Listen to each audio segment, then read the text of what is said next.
Hi అండి, రైతు సోదరులకు నమస్కారం. మీరు చూస్తున్నారు ఏమి రైతు యూట్యూబ్ ఛానల్. నేను బుచ్చినాయ్. మన కనుక చూసుకున్నట్లయితే లాస్ట్ డోస్లో వచ్చేసి మనము డెలిగేట్ స్ప్రే చేసుకోవడం జరిగింది. ఈ డెలిగేట్ గాను మనకి చాలా చక్కటి పూత ఏదైతే ఆ టైంలో ఉందో పూత కాస్త కాపుగా మారిపోతూ ఉంది, పిన్నిసులు లెక్క దిగుతూ ఉంది, అలాగే ఇంకా ఫ్లవరింగ్ అనేది కొనసాగుతూ ఉంది. సో ఈ టైంలో కాపు తెంపియాలి యాక్చువల్గా అయితే దసరా ఈ సంక్రాంతి తర్వాత.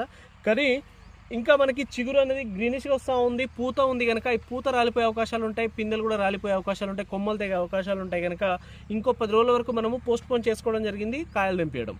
ఆ తర్వాత మనము ఇవాళ వచ్చేసి మనం ట్రాజెంటా 3వ డోసుగా స్ప్రే చేసుకోవడం జరిగింది. ఇది వచ్చేసి అక్కడక్కడ కొనలు మాడుతూ ఉన్నాయి. లాస్ట్ మొన్న మొబ్బులకు వచ్చేసి నల్లి మళ్ళీ అక్కడక్కడ ఉధృతి పెంచుకున్నది కనుక ఈ టైంలో ఇంకో డోసు ట్రాజెంటా ఇవ్వడం జరిగింది.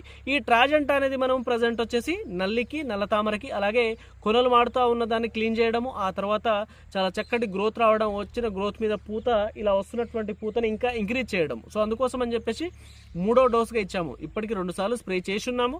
ఆ తర్వాత ఇవాళ 3వ డోసు ఇస్తూ ఉన్నాము. ఎందుకంటే చాలామంది రైతులు 2-3 సార్లు వాళ్ళు స్ప్రే చేసుకునే వాళ్ళు ఉన్నారు, వాళ్ళ తోటలు చాలా బ్రహ్మాండంగా ఉన్నాయి. అలాంటప్పుడు నేనే చెప్తా ఉన్నాను, నేను ఎందుకు స్ప్రే చేయకూడదని చెప్పేసి ఇవాళ 3rd డోస్ స్ప్రే చేసుకోవడం జరిగింది. ఆ తర్వాత మనము 1 వారం తర్వాత కాపు తెంపిస్తాము.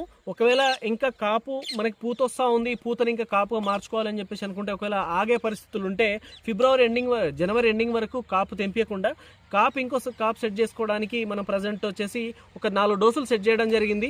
ఆ 4 డోసులు వచ్చేసి ఇప్పుడు మనం జనవరి 15-16లో ఉన్నాం అనుకోండి, నెక్స్ట్ ఫిబ్రవరి 15-16 వరకు నెల రోజుల వ్యవధి ఏదైతే ఉందో ఇందులో 4 డోసులు మీరు పర్ఫెక్ట్గా స్ప్రే చేసుకోగలిగితే 8-10 క్వింటాల కాపు తీసుకోవడానికి అయితే చాలా చక్కటి అవకాశం అయితే ఉంటుందండి. సో అందులో మనం మేజర్గా చూసుకున్నట్లయితే ఇప్పుడు ఈ ట్రాజెంటా స్ప్రే చేసిన కరెక్ట్ వారం తర్వాత మనము డిఫెండర్ అండ్ ఆర్బిటార్ స్ప్రే చేయబోతా ఉన్నాము. ఈ డిఫెండర్ ఆర్బిటార్ దేని మీద పనిచేస్తూ ఉందంటే, ఆల్రెడీ కాపు సెట్ అయిపోయి మనకు గ్రోతింగ్ అక్కడికి ఆగిపోయినటువంటి మిరప పంటలో ఇది వచ్చేసి సెకండ్ స్టెప్ గ్రోతింగ్ని తీసుకొస్తూ ఉంటుంది, ఎర్రనల్ని క్లీన్ చేస్తూ ఉంటుంది, పై ముడత కింది ముడత ఉన్న క్లీన్ చేస్తూ ఉంటుంది, చాలా చక్కటి గ్రోత్ తీసుకొస్తూ ఉంటుంది, ఆ గ్రోత్ మీద చాలా చక్కటి పూత తీసుకొస్తూ ఉంటుంది. సో అందుకోసం అని చెప్పేసి మనం ఈ టైంలో డిఫెండర్ ఆర్బిటార్ స్ప్రే చేయబోతా ఉన్నాము. ఆ తర్వాత కరెక్ట్ 1 వారానికి వారధి స్ప్రే చేయబోతా ఉన్నాము. ఇది వచ్చేసి ఏదైతే గ్రోత్ని తీసుకురావడము, సెకండ్ స్టెప్ని తీసుకురావడము, అలాగే నల్లిని క్లీన్ చేస్తూ ఉంటుందో దాని కంటిన్యూషన్గా మిరప పంటని చాలా నీట్గా చేసుకొస్తూ ఉంటుంది, చాలా చక్కటి కాప్ సెట్ చేస్తూ ఉంటుంది. సో ఇది వచ్చేసి వారధి. ఇందులో వారధి అండ్ హవాయి 2 ఉంటాయి. మనకి పై ముడత కింది ముడతను క్లీన్ చేసి చాలా చక్కటి పూత గ్రోత్ని తీసుకొస్తూ ఉంటుంది, ఆ గ్రోత్ మీద మల్లెపూల తోట వల్ల తీసుకొస్తూ ఉంటుంది. మనము 4 సంవత్సరాల క్రితం బాక్సర్ అని చెప్పేసి ఏదైతే స్ప్రే చేసామో అప్పుడు ఆ బాక్సర్తోనే మనం హైలైట్ అయింది. సో అదే బాక్సరే ఈ వారధి. ఖచ్చితంగా ఈ 2 కాంబినేషన్స్ మీరు పర్ఫెక్ట్గా స్ప్రే చేసుకోగలిగితే సెకండ్ స్టెప్ గ్రోత్ అనేది స్టార్ట్ అయిపోతూ ఉంటుంది. ఆ తర్వాత ఒకసారి అలెక్సా 5G, ఆ తర్వాత ఒకసారి సఫారీ స్ప్రే చేసుకోగలిగితే ఈ నెల